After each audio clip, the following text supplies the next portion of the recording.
ഈ ഒരു പൗച്ച് എങ്ങനെയുണ്ട്? പൊളിയല്ലേറ്റ? മുന്നേ കാണിച്ചു തന്നിട്ടുള്ള എല്ലാ ബാക്ക് ടു സ്കൂൾ പരിപാടി പോലെ തന്നെ സിമ്പിളായിട്ട് നമുക്ക് ഉണ്ടാക്കാം. So welcome back to school പരിപാടികൾ.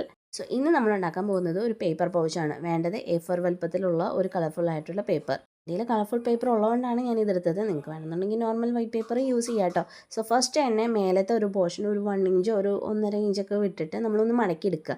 പിന്നെ അത് മടക്കിയതിന് ശേഷം ബാക്കി വരുന്നത് ഒന്നുകൂടി ഒന്ന് ഫോൾഡ് ചെയ്തിട്ട് അവിടെ ഗ്ലൂ ചെയ്ത് ഒട്ടിച്ചു കൊടുക്കുക. ഗ്ലൂ ഒന്ന് ഉണങ്ങാനായിട്ട് കുറച്ച് സമയം നമുക്ക് വെയിറ്റ് ചെയ്യാം കേട്ടോ. പിന്നെ ആ ഒരു എൻവലപ്പ് ഫോമിൽ നമുക്ക് കിട്ടും. നോക്കിയാൽ മക്കളെ, ഉള്ളിൽ നല്ല സ്പേസ് ഉണ്ട് കേട്ടോ. പിന്നെ ഓപ്പണിങ് കൊടുക്കാൻ വന്ന സ്പേസിൽ നിങ്ങൾക്ക് ഇഷ്ടമുള്ള പോലെ ഡെക്കറേറ്റ് ചെയ്യാം കേട്ടോ. ഞാൻ ജസ്റ്റ് ബോർഡർ മാത്രമാണ് വരയ്ക്കുന്നത്. ആദ്യമേ ഒരു വെറുതെ ഇങ്ങനെ ഡോട്ടർ ലൈൻസ് പോലെ ഇങ്ങനെ വരച്ചു കൊടുത്തു. അത് കഴിഞ്ഞപ്പോൾ പിന്നെ എന്തെങ്കിലും വേണമെന്ന് തോന്നി പിന്നെ ഞാൻ രണ്ടാമത് ഒരു സെറ്റ് ലൈൻസ് കൂടി വരച്ചു കൊടുക്കുന്നുണ്ട്. പ്ലെയിൻ പേപ്പർ ആയതുകൊണ്ട് നിങ്ങൾക്ക് ഇഷ്ടമുള്ള രീതിയിൽ ഇതിനെ ഡെക്കറേറ്റ് ചെയ്യാം. സ്റ്റിക്കേഴ്സോ അല്ലാന്നുണ്ടെങ്കിൽ വല്ല ക്രയോൺസ് വെച്ചിട്ട് പടങ്ങളോ എന്ത് വേണമെന്നുണ്ടെങ്കിലും നമുക്ക് നല്ല സൂപ്പറായിട്ട് ചെയ്യാം കേട്ടോ. ഞാൻ ഒറ്റ സ്റ്റിക്കർ കൊണ്ട് പരിപാടി തീർക്കാമെന്ന് വിചാരിച്ചത്. പക്ഷേ അപ്പുറത്തുനിന്ന് ഒരു കുഞ്ഞിക്കൈകൾ ഇങ്ങനെ വന്ന് പിടിക്കാൻ നോക്കുന്നുണ്ടായി. എനിക്ക് വേണം ഇപ്പം താന്ന് പറഞ്ഞിട്ട് നല്ല ബഹളമായിരുന്നു. അതുകൊണ്ട് തന്നെ അവൾ പറയണതിനനുസരിച്ച് ഞാൻ എല്ലാ സ്റ്റിക്കേഴ്സും വാരി അതിനകത്ത് ഒട്ടിക്കേണ്ടി വന്നു.